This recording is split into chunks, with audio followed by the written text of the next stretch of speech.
हरे Krishna. Logical Gita की 23rd video में आपका स्वागत है। श्री गुरुदेव को प्रणाम। आइए श्री राधा गोविंद देव जी की कृपा से आज के प्रश्न पर चर्चा करें। आपकी सेवा में नरहरि प्रहलाद दास। आज का हमारा प्रश्न है कि क्या भगवान के घर देर है पर अंधेर नहीं, ये सही है? जवाब है बिल्कुल गलत है। एक्चुअली भगवान के घर ना देर है ना अंधेर है, हमें जल्दी होती है। कुछ लोग सोचते हैं कि ये सेंटेंस सही है। कैसे सही हो सकता है? कहते हैं भगवान के घर देर है, अंधेर नहीं। देर नहीं है। भगवान के घर देर कैसे हो सकती है? क्या भगवान न्यायालय जैसे हैं, जहां पर कहते हैं कि भाई कोर्ट केसेस सेटल होने में सालों निकल जाते हैं? ऐसा नहीं है। भगवान के घर कोई देर नहीं है। शायद ये फीलिंग कि भगवान के घर देर है समटाइम हमसे गलतियां करवा देती है, ये सोच के कि कुछ होगा तो है नहीं। जैसे आमतौर पर कुछ लोग गलत काम करने से पहले, टैक्स की चोरी करने से पहले, रेड लाइट जंप करने से पहले, या कोई भी छोटा या बड़ा लॉ तोड़ने से पहले ये सोचते हैं कि कुछ होना आना तो है नहीं, देखी जाएगी। वही फीलिंग हम लॉ ऑफ नेचर के बारे में भी बना लेते हैं। कोई भी काम गलत अगर कर भी रहे हैं तो इतनी चिंता नहीं करते, क्योंकि सोचते हैं कि भगवान के यहाँ देर है। ये तो कई लोग सोचते हैं कि जो भगवान में विश्वास करते हैं कि अंधेर नहीं है, इन द सेंस कि बेटा एक ना एक दिन तो हिसाब करना पड़ेगा। लेकिन सब लोग ये सोचते हैं कि नहीं, अब देर तो है, कि अभी आराम से कुछ नहीं होने वाला। कई बार तुरंत होता है, और ये तो फिर भगवान ने निर्णय करना है ना। चाय भी उबलने में अपना एक टाइम लेती है। पेड़ पे फल एक टाइम से होता है। प्रकृति का अपना यही सिस्टम है ना। इवन अगर हम ध्यान से देखें कि तो जब कोई बंदा टैक्स की चोरी करता है, तो क्या जिस दिन उसने पहली चोरी की होती है, पहली बार बिना पैसे लिए कैश की रिसीट काटी होती है, या वो भी नहीं काटी होती है, तो क्या तुरंत सेल्स टैक्स वाले उसके सर पे आके खड़े हो जाते हैं? ऐसा नहीं होता है ना। अगर आप सेल्स टैक्स की चोरी करते हैं या कोई भी अपराध करते हैं तो तुरंत तो एकदम नहीं हो जाता ना। अब अगर आप कहीं एकदम भीड़ भाड़ जंगल में कहीं किसी का मर्डर कर दो, तुरंत तो पुलिस नहीं पकड़ लेगी ना। हर चीज़ का अपना एक प्रोसेस होता है, और कई बार तुरंत भी पकड़े जाते हैं। तो ऐसे ही भगवान भी कई बार तुरंत सजा देते हैं, कई बार तो हर चीज़ ये ना एक्चुअली बड़ा कॉम्प्लिकेटेड लॉ है। अब सवाल ये कि इसको डिस्कस किस लिए कर रहे हैं?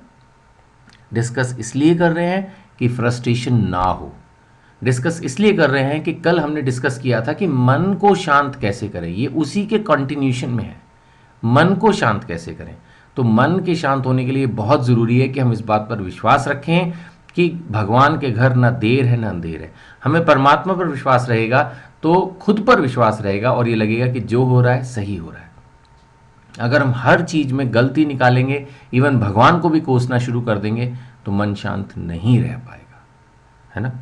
इसी तरह से जीवन में जो भी अनुकूलता प्रतिकूलता आती है, राग द्वेष हैं, सुख दुख हैं, इन हलचलों को ज़्यादा ना होने दें अपने जीवन में। इससे आप मौन रह पाएंगे, यानी मन शांत रह पाएगा। ये श्लोक हम कल चर्चा कर रहे थे, उसी के आगे है। साधक जो है वो मन के वशीभूत होकर काम ना करे, बल्कि मन उसके वशीभूत होकर काम करे, यानी मन पे काबू रखना है। अगर हम मन के हिसाब से भागेंगे दौड़ेंगे तो फिर मन कैसे शांत रहेगा, है ना। एक बच्चे को बिल्कुल छूट दे दो तो बच्चा कभी शांत रहता है? मन भी तो बच्चा है, तो उसको बच्चे को भी तो थोड़ा तो कंट्रोल में रखना पड़ता है, उसको सिखाना पड़ता है। हम बच्चों को सिखाते हैं और अपने मन को पूरा खुला छोड़ देते हैं, जो मर्जी खा, जो मर्जी कर, जहाँ मर्जी जा, जिस मर्जी से जैसी मर्जी बात कर, तो फिर कैसे काम चलेगा? मन की शुद्धता के लिए लोभ से दूर रहना है, क्रोध से दूर रहना है, मोह से दूरी। एक रूल आपको आज मैं डिस्कस करना चाहता हूँ, no hankering no limitation. No hankering का मतलब होता है किसी भी चीज़ के पीछे ज़्यादा मत पड़ो। देखिए, अपने लक्ष्य को हासिल करने के लिए पूर्ण प्रयास करना ये सबका धर्म है, लेकिन उसके पीछे पागल हो जाना, ये सोचना कि बस ये नहीं होगा तो जीवन ही खत्म हो जाएगा, या बस एक होता ना एक कंप्लीट आसक्ति, ये चाहिए चाहिए, that should not be there in our life. हमेशा हमें अपने दिमाग में यही सोचना चाहिए कि जिस भी लक्ष्य को मैं हासिल करना चाहता हूँ उसके लिए मैं पूरा एफर्ट करूँगा, बट नो हैंकरिंग, मैं पीछे पागल नहीं हो जाऊँगा उस चीज़ के पीछे। And no limitation. No limitation का मतलब होता है किसी भी चीज़ के ना होने पर उसका पछतावा ना होना।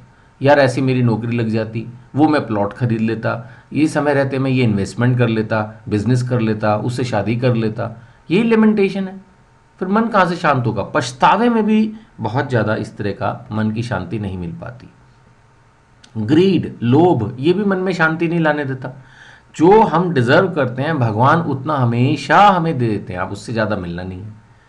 अगर आप अपनी इच्छाओं को सीमित नहीं करोगे तो फिर वो लोभी हो जाओगे और फिर मन शांत नहीं रह पाएगा। हर चीज़ को पाने की, हर चीज़ को हासिल करने की कोशिश भी हमें परेशान कर सकती है।